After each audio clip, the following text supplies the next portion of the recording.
오늘 우리에게 주시는 하나님의 말씀은 사도행전 2장 22절에서 36절까지 말씀입니다.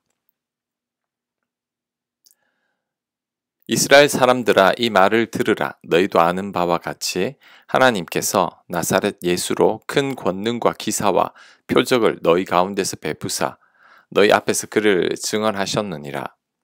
그가 하나님께서 정하신 뜻과 미리 아신 대로 내준 바 되었거늘 너희가 법 없는 자들의 손을 빌려 못 박아 죽였으나 하나님께서 그를 사망의 고통에서 풀어 살리셨으니 이는 그가 사망에 매여 있을 수 없었음이라.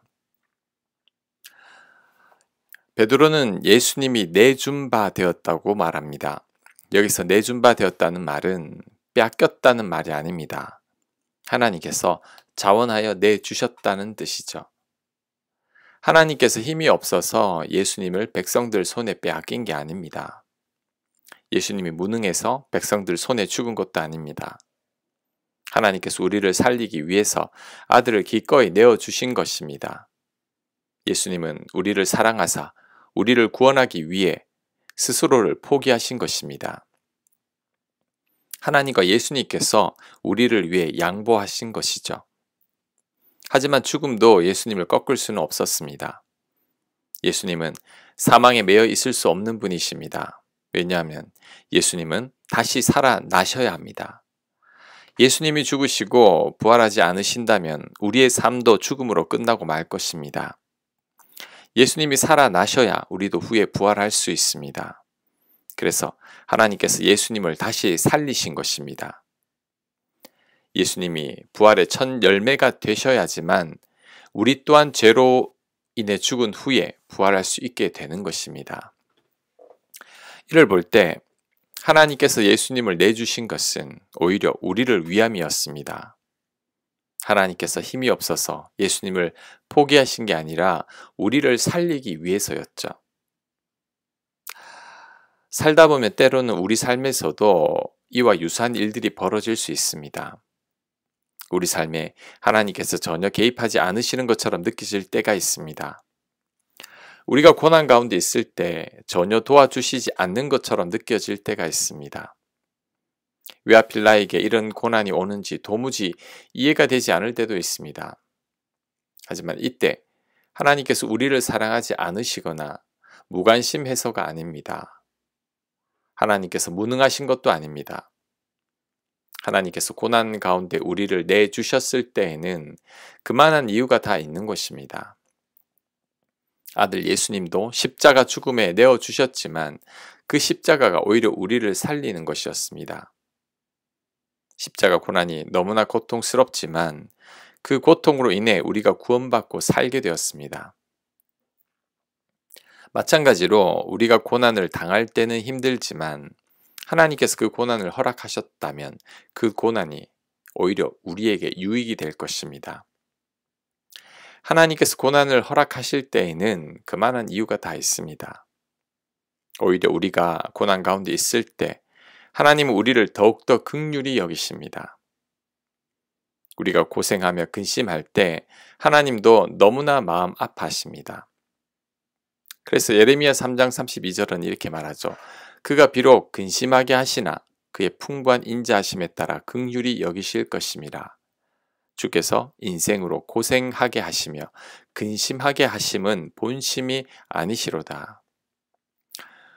우리를 고생하게 하는 것이 하나님의 본심은 아닙니다. 하나님도 우리가 고생하지 않기를 원하십니다. 하지만 우리를 위해서 고난을 허락하시는 것입니다. 우리가 고난으로 인해 성숙해지고 믿음도 더욱더 자라기에 우리에게 고난을 허락하시는 것입니다.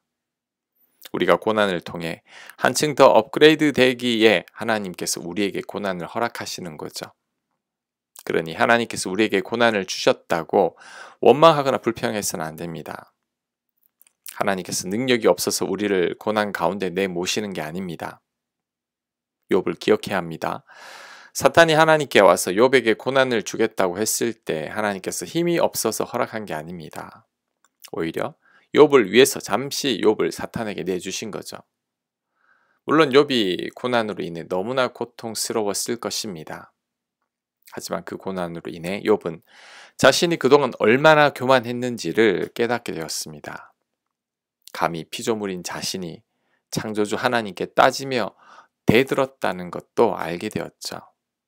욥은 자신의 죄를 철저히 회개하게 되었습니다. 게다가 귀로 듣기만 하던 하나님을 욥은 직접 눈으로 보았다고 고백까지 했습니다. 고난으로 인해 욥이 미처 깨닫지 못했던 은혜를 경험하게 된 것이죠.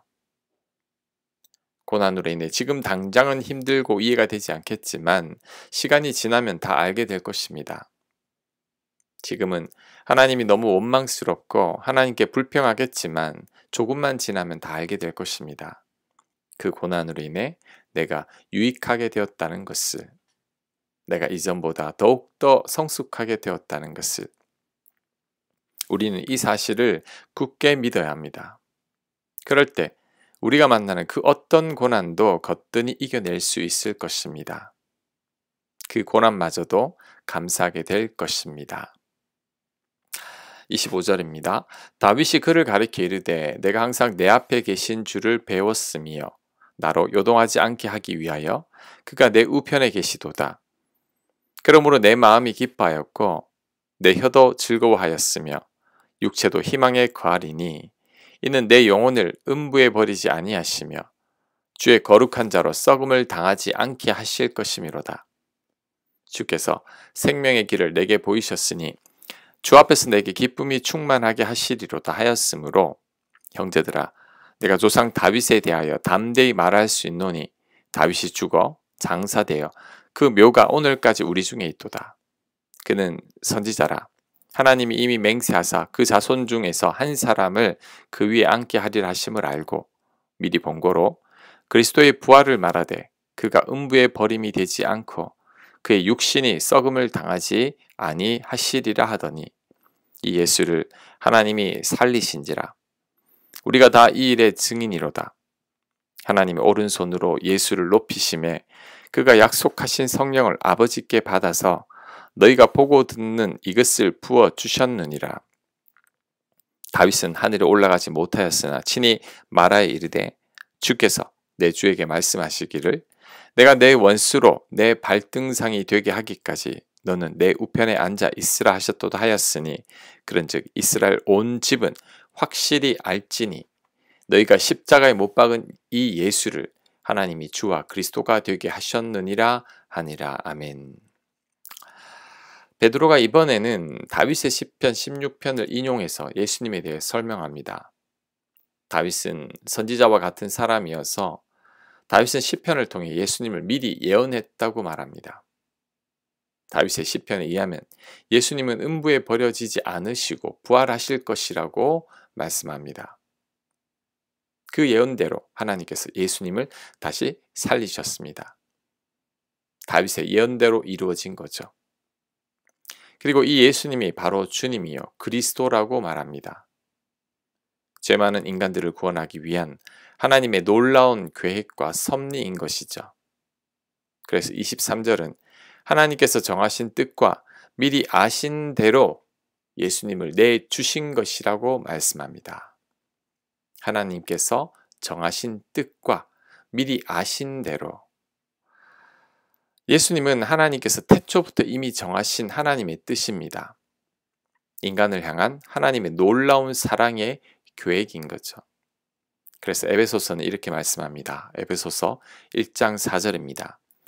창세 전에 그리스도 안에서 우리를 택하사 우리로 사랑 안에서 그 앞에 거룩하고 흠이 없게 하시려고 그 기쁘신 뜻대로 우리를 예정하사 예수 그리스도로 말미암아 자기의 아들들이 되게 하셨으니 아멘. 하나님께서 창세 전에 그리스도 안에서 우리를 택하셨다고 말씀합니다. 하나님의 기쁘신 뜻대로 우리를 예정하사 예수님으로 말미암아 하나님의 자녀가 되게 하셨다고 합니다. 이 사실이 얼마나 놀랍고 감사한 일인지 모릅니다. 우리가 도대체 무엇이기에 하나님께서 우리를 구원하기 위해 오래전부터 그렇게 놀라운 계획을 가지고 계셨단 말입니까? 예수님의 십자가 죽음도 하나님께서 태초부터 우리를 구원하기 위해 정하신 계획인 거죠. 이렇게 하신 이유는 하나님께서 우리를 너무나 사랑하시기 때문입니다. 부족하고 못난 우리들이 이렇게 놀라운 은혜를 받고 있는 것입니다. 그러니 우리는 감사할 뿐입니다. 우리는 이 은혜를 늘 기억해야 합니다. 그 어떤 경우에도 이 은혜만큼은 잊지 말아야 합니다. 우리가 인생 살다 보면 어려운 일을 만날 때도 있고 고난을 만날 때도 있습니다. 이때 우리를 향한 하나님의 사랑을 기억해야 합니다. 창세 전부터 우리를 사랑하신 하나님, 우리를 살리기 위해 예수님을 예정하신 하나님을 우리는 기억해야 합니다. 그럴 때 우리의 믿음이 흔들리지 않을 것입니다. 그 어떤 경우에도 하나님을 끝까지 신뢰하게 될 것입니다. 아멘. 묵상과 적용 질문입니다. 하나님께 허락하신 고난으로 인해 내가 얻었던 유익에 대해서 생각해 보시기 바랍니다. 우리의 고난이 하나님의 본심이 아님을 묵상해 보시기 바랍니다.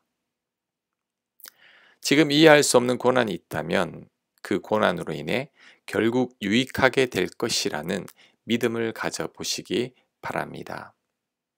기도합니다. 그 어떤 경우에도 하나님을 신뢰하게 하옵소서. 고난마저도 나를 위한 하나님의 유익임을 고백하는 저희가 되게 하여 주옵소서. 예수님 이름으로 기도합니다. 아멘.